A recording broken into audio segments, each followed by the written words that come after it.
Warm greetings, ladies and gentlemen, boys and girls. Welcome to another episode of Priya Jacobs' Mera Man, My Mind, in association with Contour Backwater Hotel Resorts and Convention Center. നമ്മുടെ guest ഇന്ന് ready ആയിട്ടുണ്ട്. As usual, very special couple. They themselves will introduce. ഞങ്ങളുടെ വ്യൂവേഴ്സിന് ഒന്ന് self introduction കൊടുക്കാവോ? എൻ്റെ പേര് Bhanu Vikraman. Okay. വീട് മല്ലപ്പള്ളിയിലാണ്. യുഎയിലായിരുന്നു work ചെയ്തുകൊണ്ടിരുന്നത്. ഒരു 48 വർഷത്തോളം യുഎയിലായിരുന്നു. 73 പോയി. അന്ന് മുതൽ ഏതാണ്ട് 3-4 വർഷം മുമ്പ് വരെയായിട്ട് അവിടെ ആയിരുന്നു. Ministry of ഹെൽത്തിലായിരുന്നു. ഓൾമോസ്റ്റ് ഈ വർഷങ്ങൾ മുഴുവനും ജോലി ചെയ്തു. ഇപ്പം മല്ലപ്പള്ളി വന്ന് സെറ്റിൽ ചെയ്തു. മാം പറയാവോ, like can you introduce yourself to our viewers? എൻ്റെ പേര് ഗിരിജ ദേവി. ഞങ്ങളുടെ വിവാഹം 77-ലായിരുന്നു. 78 മുതൽ ഞാൻ ദുബായിലുണ്ട്. ഷാർജയിലായിരുന്നു ഞങ്ങൾ താമസം. വർക്കിംഗ് ആയിരുന്നു. ഇത്രയെല്ലാം അവിടെയെല്ലാം ഇത്രയും വർഷം നിന്നിട്ട് തിരിച്ച് നാട്ടിൽ വന്ന് നിൽക്കാനായിട്ട് നിങ്ങൾക്ക് ബുദ്ധിമുട്ടുണ്ടായിരുന്നു? ബിക്കോസ് നിങ്ങളുടെ ഓൾമോസ്റ്റ് നല്ല ലൈഫ് മുഴുവൻ യുഎയിൽ കഴിഞ്ഞിട്ട് GCC കൺട്രീസിൽ നിന്നിട്ട്, പക്ഷേ when you come back, ശരിക്കും പറഞ്ഞാൽ അതൊരു നല്ല ചോദ്യമാണ്. ബുദ്ധിമുട്ടുണ്ടായിരുന്നു ആദ്യത്തെ കുറച്ച് മാസങ്ങൾ. ചെലവായിട്ട് അഡ്ജസ്റ്റ് ചെയ്യാൻ പ്രയാസം വന്നില്ല. കാരണം നമ്മൾ ഇവിടുന്ന് പോയവരായതുകൊണ്ട്. അല്ല, ഇവിടുന്ന് പോയവരാണെങ്കിലും നിങ്ങൾ ഏറ്റവും കൂടുതൽ വർഷം, ഇപ്പം നമ്മൾ ഇവിടെ ഒരു 20 വർഷം ഉണ്ടെങ്കിൽ 30-35 വർഷം യുഎയിലായിരിക്കും. അപ്പം കൂടുതൽ വർഷം അവിടെയാണ്. ഇവിടെ എന്ന് പറഞ്ഞാൽ നമ്മൾ മറ്റുള്ളവരെന്ത് ചെയ്യുന്നു എന്നുള്ളൊരു ഇത് കാണുന്നുണ്ട് ഇവിടെ കൂടുതലായിട്ട്. നമ്മുടെ കാര്യത്തിനെക്കാട്ടിലും മറ്റുള്ളവര് നമ്മളങ്ങോട്ടും ഒരുപക്ഷെ കാണും, മറ്റുള്ളവര് നമ്മളുടെ കാര്യങ്ങളും അങ്ങനെ തന്നെയായിരിക്കും നോക്കി കാണുന്നത്. പക്ഷെ വെളിയിലെ ഇന്ത്യക്ക് വെളിയിൽ പ്രത്യേകിച്ച് അങ്ങനെ ഒരു പ്രശ്നമേ ഇല്ല. അവരവർക്ക് ഇഷ്ടമുള്ള കാര്യങ്ങൾ ചെയ്യുന്നു. അവർ മറ്റുള്ളവരുടെ ജീവിതത്തിലേക്ക് ആരും എത്തി നോക്കുന്നില്ല. അതെന്ന് എനിക്കൊന്ന് നമ്മുടെ മലയാളികളുടെ ഒരു വൃത്തികെട്ട സ്വഭാവം അല്ലേ? മറ്റുള്ളവരുടെ ജീവിതത്തിൽ, അവനവന്റെ ജീവിതത്തിൽ ഒരുപാട് പ്രശ്നങ്ങളുണ്ട്, പക്ഷെ ആ പ്രശ്നങ്ങൾ അവിടെ ഇരിക്കട്ടെ, ഞാൻ മറ്റുള്ളവരുടെ അവരുടെ ജീവിതത്തിൽ എന്താ നടക്കുന്നത്, അത് ഇങ്ങനെ എന്താന്ന് അറിയാനായിട്ട് ഒരു ഭയങ്കര ഒരു ക്യൂരിയോസിറ്റി ഉണ്ട്. നമുക്ക് രാത്രിയിൽ എവിടെ വേണമെങ്കിലും അവിടെ യാത്ര യുഎയിലൊക്കെ പോകാം. കറക്റ്റ്. ഞാനൊക്കെ ആണെങ്കിൽ രാത്രി 12 മണി കഴിഞ്ഞ് ഡ്യൂട്ടി കഴിഞ്ഞ് തന്നെ ഡ്രൈവ് ചെയ്ത് ദുബായിൽ നിന്ന് ഷാർജയ്ക്ക് വരാറുണ്ട്. ബുദ്ധിമുട്ടായിട്ട് തോന്നിയിട്ടില്ല. അതേസമയം ഇവിടെ നമുക്കൊരു 7 മണി കഴിഞ്ഞാൽ പിന്നെ അങ്ങനെ ഇറങ്ങി നടക്കാനോ. പക്ഷെ എനിക്ക് തോന്നി ഇപ്പം കേരളം ഒരുപാട് മാറിയിട്ടുണ്ട് മാം ആ കാര്യത്തിൽ. ഇപ്പം ഞാനൊക്കെ സെറ്റിൽ കൊച്ചിനാണ്. ഞാനൊക്കെ രാത്രിയിലാണ് 8-3 സമയം ഔട്ട്. പക്ഷെ എനിക്കൊന്ന് കൊച്ചി വൈബും മല്ലപ്പള്ളി വൈബും തമ്മിലൊരു വ്യത്യാസം കാണും. അതിൻ്റെയും കൂടെ ആയിരിക്കണം. നമ്മളൊക്കെ ഒത്തിരി ലേറ്റായിട്ട് പുറത്ത് പോയി തിരിച്ചു വരുന്ന ആൾക്കാർ. ഗ്രാമപ്രദേശത്തെ ജീവിതത്തിന്റെ ഒരു വ്യത്യാസമുണ്ട് അതിൽ. അപ്പാർട്ട് ഫ്രം വർക്ക് അല്ലാതെ എന്തായിരുന്നു നിങ്ങൾക്ക് പ്ലഷറിന് വേണ്ടി എന്തൊക്കെയാണ് ചെയ്തോണ്ടിരുന്നത്? ഞങ്ങൾക്ക് എപ്പോഴും സോഷ്യൽ ആക്ടിവിറ്റി, അത് ക്ലബ്ബുകൾ, ഞങ്ങൾക്ക് സ്പോർട്സ് ക്ലബ്ബുകൾ, സോഷ്യൽ ക്ലബ്ബുകൾ അവിടെ ഷാർജയിലായിരുന്നില്ല. അതിൻ്റെ ഒരു ഫൗണ്ടർ എന്ന മാതിരി തന്നെ എനിക്ക് പറയാം. അല്ല, ഷാർജയിൽ കളിക്കളം എന്ന് പറഞ്ഞൊരു ക്ലബ്ബുണ്ട്. അത് ബാഡ്മിൻ്റൺ ആണ്. അപ്പം ഞങ്ങൾ അപ്പൊ കുട്ടികളും നമ്മളും അതിനകത്ത് വരുന്ന ചെറുപ്പക്കാരും പ്രായമായ ഞങ്ങളെ കൂട്ടുള്ളവരും എല്ലാം ഒരേ ലെവലിലാണ് പ്രവർത്തിക്കുന്നത്. നമ്മൾ ഓട്ടോമാറ്റിക്കായിട്ട് നമ്മളും കറക്റ്റ്. അതാണ് ആ പോയിന്റ്. ഓട്ടോമാറ്റിക്കലി നമ്മളും യങ് ആവുകയാണ്. നമ്മളുടെ തോട്ട്സ് മാറും അല്ലേ? നമ്മളുടെ യങ്ങർ ജനറേഷനുമായിട്ട് നമ്മൾ മിങ്കിൾ ചെയ്യുമ്പം നമ്മുടെ തോട്ട് തന്നെ മാറുക. നമ്മൾ ഇതാണ് ശരിയെന്ന് പറഞ്ഞ് പിടിച്ചിരിക്കുന്ന കാര്യങ്ങൾ പലതും നമ്മൾ വിട്ട് അവരുടെ ശരിയിലേക്ക് കയറുന്ന ഒരു മൈൻഡ് സെറ്റ് ഉണ്ട്. ഞാനൊരു കാര്യം ചോദിച്ചോട്ടെ. ഞാൻ ഇൻ്റർവ്യൂസ് ഇങ്ങനെ ടെലികാസ്റ്റ് ചെയ്ത് യൂട്യൂബിലൊക്കെ പോസ്റ്റ് ചെയ്യുമ്പം എനിക്ക് 1-2 പേര് അതിനകത്തിട്ടൊരു കമൻ്റ് ഉണ്ട്. നിങ്ങൾ എടുക്കുന്ന മുഴുവൻ പൈസ ഉള്ളവരല്ലേ ഇൻ്റർവ്യൂ ചെയ്യുന്നതെന്ന് എനിക്ക് ഒരിക്കലൊരു മെസ്സേജ് ഉണ്ട്. അപ്പം ഞാൻ അതിനകത്ത് എഴുതി, ലൈക്ക് ഇല്ലാത്തവരും വരട്ടെ, അവർക്ക് ലൈഫ് ഉണ്ടല്ലോ, ഇല്ലാത്തവരും വരട്ടെ. പക്ഷേ അതിന് തിരിച്ചെനിക്ക് റിപ്ലൈയും വന്നില്ല, വരുമോ ഇല്ലെന്നൊന്നും പറഞ്ഞില്ല. But from your life's experience, നിങ്ങളുടെ ലൈഫിൻ്റെ എക്സ്പീരിയൻസിൽ ഇപ്പം I want you to tell the viewers that one thing, like പൈസ ഫിനാൻഷ്യലി ഡൗൺ ആയിട്ടുള്ളവർ, like they can also be be doing such things അല്ലേ? അവർക്കും സോഷ്യലൈസ് ചെയ്യാനൊക്കും ഇല്ലേ? From your experience what do you think, എന്ത് സജഷൻ ആയിരിക്കും അവർക്ക് കൊടുക്കാൻ ഒക്കുന്നത്? പൈസയാണോ എല്ലാം? പൈസ അല്ല ഇതിനകത്ത് പ്രധാനം, നമ്മുടെ ആ മെന്റാലിറ്റിയാണ് ഇതിനകത്ത് ഏറ്റവും പ്രധാനം എന്ന് പറയുന്നത്. അതെ, നമ്മളെ അക്സെപ്റ്റ് ചെയ്യാനായിട്ട് എല്ലാ ഗ്രൂപ്പും, പൈസ ഉള്ളവരും ഇല്ലാത്തവരും അന്യോന്യം സഹകരിച്ച് ഇപ്പൊ ഞാൻ ഈ പറഞ്ഞ ക്ലബിൽ തന്നെ ബാഡ്മിന്റൺ ആയിരുന്നു ഞങ്ങളുടെ മെയിൻ ആയിട്ടുള്ളത്. പ്രായമായ അഡൽട്സ് ഒക്കെ വന്നിട്ട് ചീട്ട് കളിക്കോ ക്യാരംസ് കളിക്കോ ഫാമിലി ആയിട്ടാണ് അവിടെ എന്നും ഈവനിങ് പോയി കഴിഞ്ഞാൽ പോയിക്കൊണ്ടിരുന്നത്. സ്കൂൾ കഴിഞ്ഞാൽ കുട്ടികൾ വന്ന് അവരുടെ ഹോംവർക്കും എല്ലാം ചെയ്ത് കഴിഞ്ഞാൽ ഉടനെ ഫാമിലി ആയിട്ട് എല്ലാവരും കൂടും. അപ്പൊ അവിടെ വലിയ ചാർജ് ചാർജ് ഒന്നും ഇല്ലായിരുന്നു. ഏരിയയിലുള്ളവർക്ക് അവർക്കൊന്ന് ഇതിനൊന്നും വലിയ പൈസയുടെ ആവശ്യമില്ല. എല്ലാവരോടും ഒന്ന് ഒത്തുകൂടാൻ ഏതെങ്കിലും ഒരു വീട്ടില് ഇല്ലെങ്കിൽ എവിടെയെങ്കിലും ഒരു ഏരിയയിൽ എല്ലാവരോടും ഒന്ന് ഒത്തുകൂടുക. ആഴ്ചയിൽ ഒരിക്കലോ അല്ലെങ്കിൽ ആഴ്ച 2 പ്രാവശ്യം ഒക്കെ ഒന്ന് ഒത്തുകൂടുക. കുട്ടികൾ വന്ന് യാതൊരു ഇതുമില്ലാതെ, ഡിസ്ക്രിമിനേഷൻ ഇല്ല, ജാതി മതം യാതൊരു ഒന്നും ഇല്ലാതെ, അതുപോലെ അവരുടെ ഫൈനാൻഷ്യൽ ബാക്ക്ഗ്രൗണ്ട് ഒന്നും ആരും നോക്കുന്നില്ല. എക്സാക്ട്ലി. അപ്പൊ അവര് തമ്മിലുള്ള ഒരു കണക്ഷൻ, ഹൗസ് വൈഫ്സ് തമ്മിലുള്ള ഒരു കണക്ഷൻ, മൊത്തം ഫാമിലി തന്നെ വളരെ കോപ്പറേറ്റീവ് ആയിട്ടാണ് അവിടെ പോയിക്കൊണ്ടിരിക്കുന്നത്. ഞങ്ങളിപ്പോ ഇവിടെ വന്നു കഴിഞ്ഞു, ആ റിട്ടേണീസ് ഉണ്ട് ഇവിടെ ഞങ്ങള്. ഓക്കെ, നിങ്ങൾ എല്ലാവരും ഇവിടെയും കൂടെ ഇവിടെയും ഗ്യാദർ ചെയ്യാം. മല്ലപ്പള്ളി അസോസിയേഷന്റെ റിട്ടേണീസ് ഉണ്ട്. അത് ഞങ്ങൾ എല്ലാ last Tuesday of the month നിങ്ങൾ കൂടും, ഞങ്ങൾ ഫാമിലി ആയിട്ട് കൂടും. Okay, so this is what I want to tell the viewers. പൈസ അല്ല ഇതിൽ ഇമ്പോർട്ടൻറ്റ്, മൈൻഡ് സെറ്റ് ആണ് ഇമ്പോർട്ടൻറ്റ്. നിങ്ങൾക്ക് എവിടെയെങ്കിലും ഒന്ന് കൂടി എല്ലാവരുടെ വർത്താനം പറയാനായിട്ട് പൈസയുടെ ആവശ്യം എന്താണ്? സോ പൈസ ഉള്ളവർക്ക് ഇത് ചെയ്യാൻ ഒക്കുകയുള്ളൂ, പൈസ ഉള്ളവർക്ക് ഇങ്ങനത്തെ ആക്ടിവിറ്റീസ് നടക്കുകയുള്ളൂ, പൈസ ഉണ്ടെങ്കിൽ റിട്ടയർമെൻറ്റ് ഫണ്ട് ആകുകയുള്ളൂ എന്ന് ആരും വിചാരിക്കരുത്. ഇതൊരു മൈൻഡ് സെറ്റാണ്. നമ്മൾ എങ്ങനെ ചിന്തിക്കുന്നു അതാണ് നമ്മളാകുന്നത്. നമ്മളിതൊന്നും വേണ്ട, എനിക്കൊന്നും കഴിയത്തില്ല, ഞാൻ ദാരിദ്ര്യത്തിലാണ് എന്ന് പറഞ്ഞിരുന്നാൽ അങ്ങനെ ഇരിക്കാം. നിങ്ങളുടെ സിറ്റുവേഷൻ മാറ്റാൻ നിങ്ങൾക്കേ കഴിയുള്ളൂ. സോ പൈസയുടെ ഭാഗം അവിടെ ഇരിക്കട്ടെ, പക്ഷെ നിങ്ങൾക്ക് സോഷ്യലൈസ് ചെയ്യാവില്ല. നിങ്ങളുടെ ഫ്രണ്ട്സ് എല്ലാം കൂടെ കൂടിയിരുന്ന് കുറേ വർത്താനം പറയുകയും പഴയ കഥകൾ പറയുകയും പുതിയ തലമുറയോട് നിങ്ങളുടെ സ്റ്റോറീസ് പറയും, അവരുടെ സ്റ്റോറീസ് കേൾക്കുക. ഇതൊക്കെ ചെയ്യാനായിട്ട് ഒരു പൈസയുടെ ആവശ്യമില്ല. എല്ലാവരോടും ഒന്ന് കൂടിയാൽ മാത്രം മതി. കുറച്ച് തമാശകളൊക്കെ പറഞ്ഞ് enjoy that day. That is what is important, ഇല്ലേ sir? Important. So ma'am, I heard that you wrote books.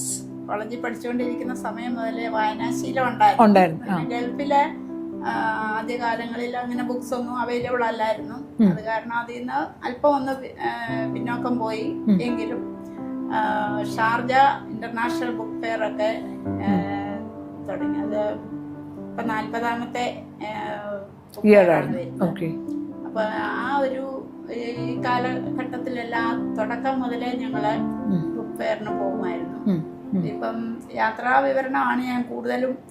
യാത്രകൾ മാം ബുക്സ് മാത്രമേ ഉള്ളോ അതോ വ്ളോഗ്സ് ഉണ്ടോ? സോഷ്യൽ മീഡിയയിൽ വ്ളോഗ്സ് ഉണ്ട്. എന്താണ് അതിന്റെ പേര്? വ്ളോഗിന്റെ പേജിന്റെ പേരെന്താ? എന്റെ പേര് ഗിരിജ ദേവി. ഇപ്പം ഗിരിജ ദേവി തന്നെ അടിച്ചാല് ആൾക്കാർക്ക് കിട്ടും അല്ലേ? ഓക്കെ, പ്രത്യേക പേര് ഞാൻ കൊടുത്തിട്ടില്ല. മതി, മാമിന്റെ പേര് തന്നെ ഫേസ്ബുക്കിലെ. ഓക്കെ, യാത്രയാണ് കൂടുതൽ. Europe, America, Asian countries, Eurasia, Russia, അങ്ങനെ ഗൾഫ് രാജ്യങ്ങള് എല്ലാം കുറേ യാത്രകൾ ഞങ്ങൾ ചെയ്തു. ഇന്ത്യക്കകത്തും ധാരാളം യാത്രകൾ ചെയ്തിട്ടുണ്ട്. North India, Delhi. എത്ര ബുക്സ് എഴുതി മാം? ഇപ്പം 3 യാത്രാ വിവരണങ്ങള്, പിന്നെ 1 ഒരു ഓർമ്മക്കുറിപ്പുള്ള, അങ്ങനെ 4 പബ്ലിഷ് ചെയ്തിട്ടുണ്ട്. പിന്നെ അടുത്തത് ചെയ്തോണ്ടിരിക്കുന്നു. സർ ഇൻസ്പിറേഷൻ ആണോ? ഓക്കെ, സോ സർ മാം, നമുക്കൊരു സോങ് ഡെഡിക്കേഷൻ ഉണ്ട്. നമുക്കൊരു പാട്ടിൻ്റെ ഒരു ടീം തന്നെയുണ്ട്, ക്വാർട്ടർ ഈഗിൾസ് മ്യൂസിക് ബാൻഡ് ഒരു ടീം തന്നെയുണ്ട്. And they will be singing a song for you, and of course the viewers can enjoy it. Have fun.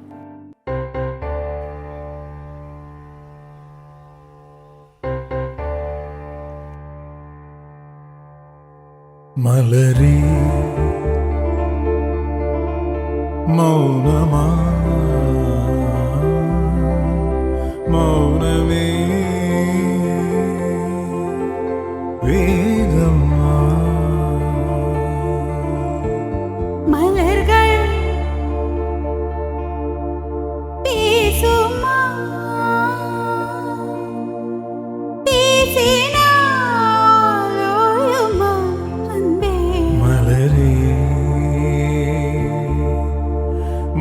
മൗനമാ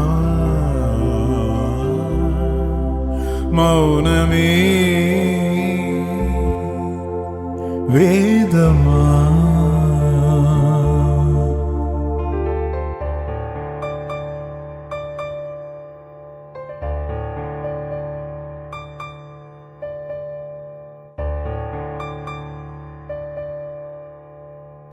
പാതി ജീവൻ കൊണ്ട് ദേഹം വാഴ്ന്നു വന്നതോ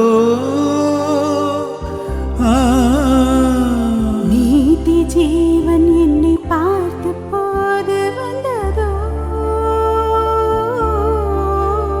ഏതോ സുഖം ഉള്ളൂരുതേ ഏനോ മനം തളാടുതേ ഏതോ സുഖം ഉള്ളൂരുതേ ഏനോ മനം തളാടുതേ വിരൽകൾ തൊടവ പിറന്തൈ പിറവ മാറോട് കൺകൾ മൂടവ മലരേ മൗനമാ മലர்கள்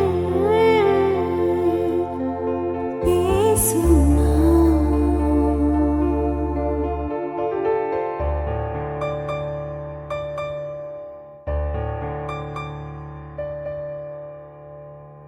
கனவு கண்ட இந்த கண்கள் மூடி கிடந்தே காற்றை போலே வந்து கண்கள் மெல்ல திறந்தே காற்று என்னை கிள்ளாதிர பூவே என்னை தள்ளாதிரு காற்று என்னை கிள்ளாதிர பூவே உன்னை தள்ளாதிரு உறவில் உறவே உயிரின் உயிரே புது வாழ்க்கை தந்து வல்லலே மலரே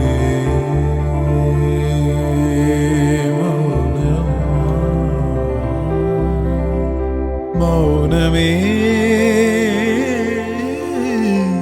வேதம் மலர்கள் பேசுமா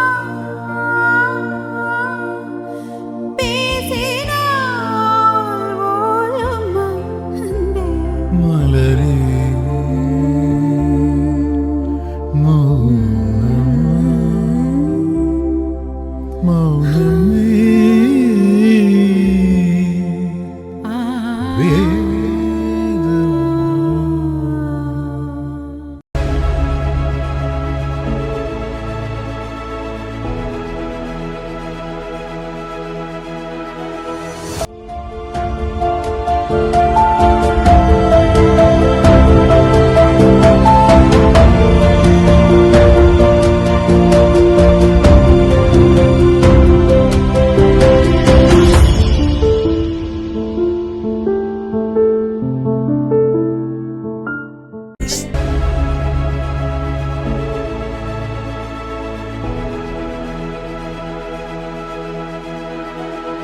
മൊത്തത്തിൽ നിങ്ങൾ ഭയങ്കര ആക്റ്റീവായിട്ട് നിൽക്കുന്നു അല്ലേ?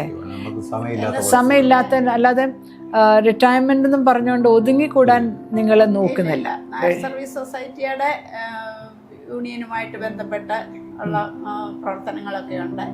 അതിന്റെ കെയർ ഓഫിലെ വനിതാ സമാജം, പിന്നെ ബാലസമാജമൊക്കെ ഞാനാണ് കോർഡിനേറ്റ് ചെയ്യുന്നത്. Very good, very nice. അങ്ങനെയുള്ള ആ ഒരു കുഞ്ഞുങ്ങളുമായിട്ട് നമ്മൾ ഇടപെടുമ്പോഴേ നമ്മൾ എത്ര തിരക്കാണെന്ന് പറഞ്ഞാലും ഞാൻ അത് മാറ്റി വെക്കാറില്ല. കാരണം അത് നമുക്ക് തരുന്ന ഒരു പ്ലഷർ എന്ന് പറയുന്ന ഒരു പ്രത്യേകതയാണ്. കറക്റ്റ്. നിങ്ങളുടെ ഹെൽത്ത് ഇതിന് സപ്പോർട്ട് ചെയ്യുന്നുണ്ടോ? ഇത്രയും വാസ്തവത്തിൽ ഈ കൃഷിയുമായിട്ട് ബന്ധപ്പെട്ടിരിക്കുന്ന എനിക്ക് തോന്നുന്നു ഹെൽത്ത് ഒരു ബെറ്റർ ആണെന്ന് തോന്നുന്നത്. കാരണം എന്താ വെച്ചാൽ കഴിഞ്ഞ വർഷം ഞാൻ 1000 വാഴ നട്ടു. പിന്നെ ജാതി മരങ്ങൾ ഇതെല്ലാം ഉണ്ട്. ഇപ്പൊ ഞാൻ പുതുതായിട്ട് ഫിഷ് തുടങ്ങിയിട്ടു. ഫിഷ് പോണ്ടും കുറച്ച് മീനൊക്കെ. ശരീരത്തിന്റെ വേദനകളൊന്നും ഒരു മൈൻഡ് വെരി നൈസ്. കിട്ടുന്നില്ല എന്നുള്ള ഒരു വാസ്തവം തന്നെ. വാസ്തവം തന്നെയാണ്. അങ്ങനെ വേണം പോകാനായിട്ട് അല്ലേ. നമ്മൾ വേദനയാന്നൊക്കെ പറഞ്ഞ് ഫോക്കസ് ചെയ്തിരുന്നു കഴിഞ്ഞാൽ ഇരുന്നങ്ങ് പോവും. അതൊക്കെ ഒരു സൈഡിൽ കിടക്കും.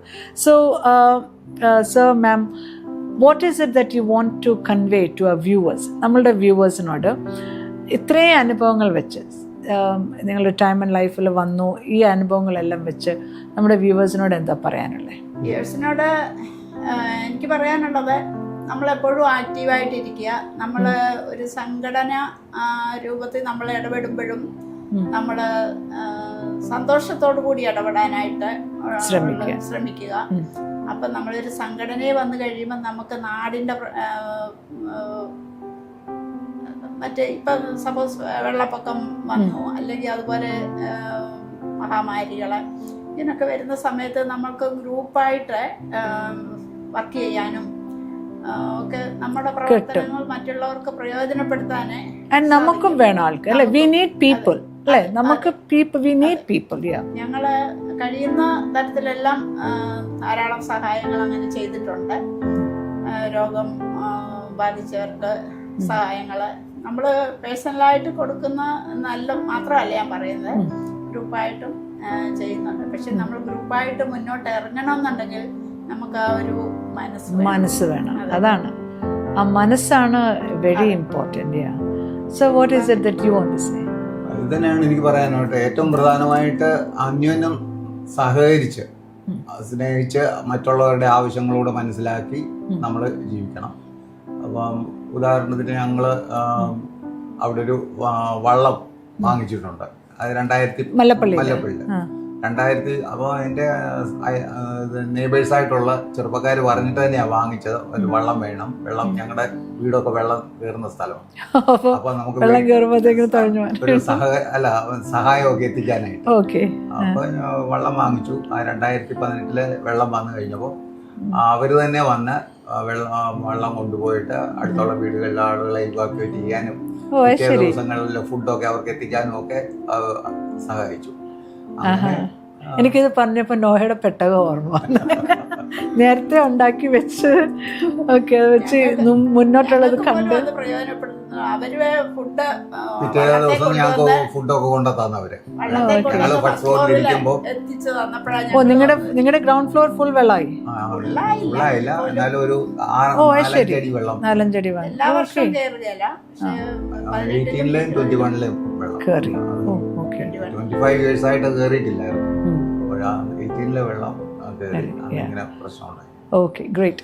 സോ നമുക്കിപ്പോൾ ഇത് വൈൻഡപ്പ് ചെയ്യേണ്ട ഒരു ആവശ്യമുണ്ട്. നമ്മുടെ സമയം ക്രോസ് ചെയ്യുന്നുണ്ട്. സോ മാം ഇനിയും ബുക്സ് എഴുതുക. അത് ഒരുപാട് പേർക്ക് ഇൻസ്പിറേഷനിലാകട്ടെ. ഒരുപാട് പേര് അത് കണ്ട് മാം ഒരു റോൾ മോഡൽ തന്നെ ആവട്ടെ. മാം, സർ, നിങ്ങൾ രണ്ടുപേരും. So I truly hope that this has inspired somebody out there. As I always say, every episode of ours is different because we want the viewers to understand that you need to live your life to the fullest. അത് ഏത് age ആയിക്കോട്ടെ. Senior സിറ്റിസൻസിന് യങ്സ്റ്റേഴ്സിൻ്റെ support വേണം, യങ്സ്റ്റേഴ്സിന് senior സിറ്റിസൻ്റെ അഡ്വൈസും വേണം. So ഇതൊരു hand ആയിട്ട് ഒന്നിച്ചു പോയാൽ society ഏറ്റവും കൂടുതൽ ഹാർമണി ആയിട്ട് നമുക്ക് നിൽക്കാൻ പറ്റും. സോ ഓൾ ദീസ് എപ്പിസോഡ്സിൻ്റെ ബിഹൈൻഡ് നമ്മുടെ എയിം തന്നെ അതാണ്, to bring more harmony to the society and to give more support to our senior citizens and to tell them that they need to live their life to the fullest. So with this, as always, I have to sign off. So until we meet next, this is Priya Jacob signing off.